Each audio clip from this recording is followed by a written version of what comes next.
Assalamualaikum warahmatullahi wabarakatuh. Waalaikumsalam warahmatullahi wabarakatuh. Alhamdulillah doa saya diijabah. Udah lama pengen nanya sama Pak Ustadz. Akhirnya hari ini, hari pertama saya ikut pengajian musyawarah, langsung dapat kesempatan untuk bertanya. Alhamdulillah. Saya seorang mualaf. Saya memeluk Islam setelah saya menikah. Dan saya merasa Islam suatu agama yang luar biasa.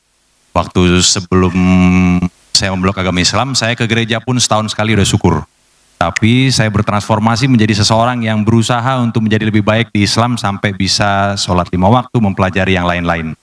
Pertanyaan saya sama Pak Ustadz adalah, kemarin itu saya udah, anak saya ada tanya sama saya, Dedi, kalau surat ini bunyinya apa?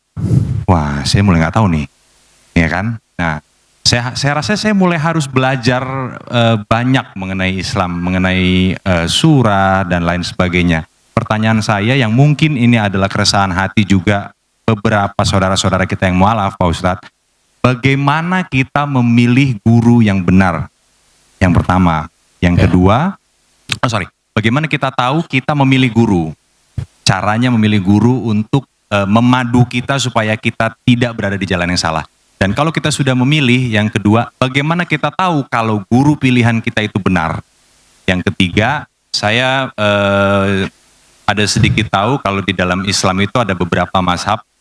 Mazhab apa yang kira-kira bisa dan cocok untuk saya, bagaimana cara saya memilihnya? Sekian kira-kira pertanyaan dari saya. Assalamualaikum warahmatullahi wabarakatuh. Waalaikumsalam warahmatullahi wabarakatuh. Berarti Mas Gio benar ya. Tadi saya hampir salah ini ya. Katanya sudah mualaf. Alhamdulillah.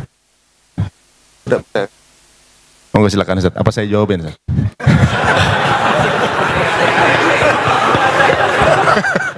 Afwan.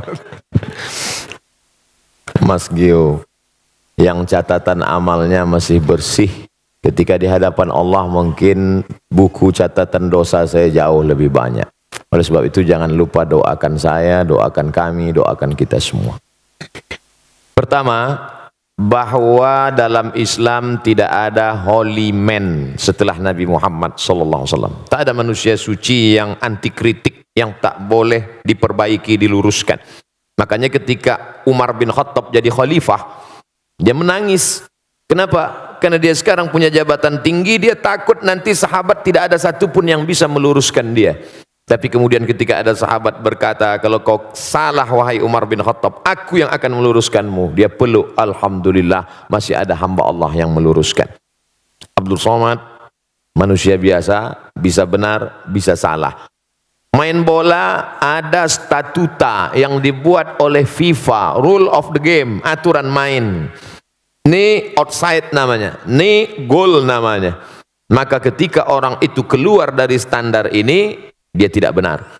Idza ra'aitar rajul, seorang yang diyakini sebagai wali Allah. Kita tahu ada wali songo, manusia yang punya karamah, kemuliaan. Dalam kitab Al-Luma' cahaya-cahaya ditulis oleh Imam Saraj At-Tusi, kata seorang guru, ayo kita menjenguk wali Allah. Ini wali Allah hebat, ayo. Sampai di dalam masjid, muridnya nanya, mana wali Allah? Itu yang ada di depan. Masya Allah, wali Allah. Tidak berapa lama setelah itu, yang disangka wali Allah tadi meludah di dalam masjid. Kata gurunya, ayo kita tinggalkan, ini wali setan. Kenapa? Karena perbuatannya bertentangan dengan syariat Islam, haram meludah dalam masjid. Jadi mesti ada aturan. Kalau tidak aturan nanti kacau balau. Jelas-jelas ini orang tidak benar. Ketemu di tempat maksiat, minum khamar, tetap juga digurukan. Tidak bisa. Itu siapa? Guru spiritual saya. Tapi dia minum khamar. Khamar yang kelihatan mata kita dia minum, itu sebenarnya kalau sudah sampai lehernya berubah jadi zam-zam. Benar. Bagaimana kalau ternyata dia bisa jalan di atas air? Ternyata dia bisa terbang di awan. Disebutkan dalam kitab Tanbihul Mughtarrin, peringatan bagi orang yang tertipu. Idza ra'aitar rajul, kalau kau lihat ada orang yatiru fil hawa, bisa terbang di atas awan, yamshi alal ma, bisa jalan di atas air, la taghtar, jangan tertipu karena itu, karena setan iblis pun bisa melakukan itu. Tapi pandanglah pada istiqomahnya, tentang ajaran, perintah dan larangan Allah. Disuruh Allah, dia ikut. Dilarang Allah, dia tak buat. Ikutilah istiqomahnya. Maka alhamdulillah musyawarah, ada guru-guru yang istiqomah. Ustaz Adi Hidayat, kemudian Ustaz Umar Mita, ustaz-ustaz kita yang banyak yang dalam koridor Ahlus Sunnah wal Jamaah. Tanya ke Ustaz Adi Hidayat, beliau punya banyak kader-kader hafal Al-Quran. Ustaz, saya mau belajar Quran dari awal, mau ngaji. Nah, nanti beliau akan kirim guru mengaji supaya kita benar. Jadi dalam Islam aturannya adalah Quran, Sunnah. Tidak sesuai dengan Quran, menyalahi Sunnah, tidak ikut fatwa ulama Ahlus Sunnah wal Jamaah, maka dikeluarkan dari, ada kalanya SP1 sesat, surat peringatan yang salah sedikit sesat, tapi kalau fatal dia bisa menjadi kafir, keluar dari Islam. Na'udzubillah. Ini tentang masalah memilih guru. Standarnya Quran, Sunnah, dan mengikut ulama Ahlus Sunnah wal Jamaah. Berikutnya, mazhab apa yang saya ikut? Saya kasih sampel contoh bersentuhan laki-laki perempuan, wuduknya batal atau tidak batal. Aula mastumun nisa, kamu bersentuhan kulit dengan perempuan, batal atau tak batal? Menurut mazhab Hanafi tidak batal. Karena makna la mastumun nisa bukan sentuhan kulit, tapi maaf jima. Kalau berhubungan kelamin baru batal. Kenapa bunyi ayatnya la mastumun nisa? Al-Quran bukan kitab porno, maka dia tidak mau sebut. Maka kiasan sentuhan kulit artinya jima baru batal. Kalau sentuhan kulit tidak batal menurut Hanafi. Malik bin Anas, mazhab Maliki, sentuhan kulit kalau bernafsu batal, kalau enggak nafsu enggak batal. Mazhab Syafi'i, asalkan sentuhan kulit, mau nafsu, enggak nafsu, tetap batal. Kita sedang berada di antara tiga pilihan, mau Hanafi, Maliki, atau Syafi'i. Ustaz pilih yang mana? Saya pilih mazhab Syafi'i. Oh, karena Ustaz tidak pernah belajar mazhab Maliki. Saya belajar di Maroko. Maroko 100% mazhab Maliki. Guru-guru saya di Darul Hadis, mazhabnya Maliki. Kenapa Ustaz tetap berpegang pada mazhab Syafi'i? Guru-guru saya sebelum berangkat dulu mazhabnya Syafi'i.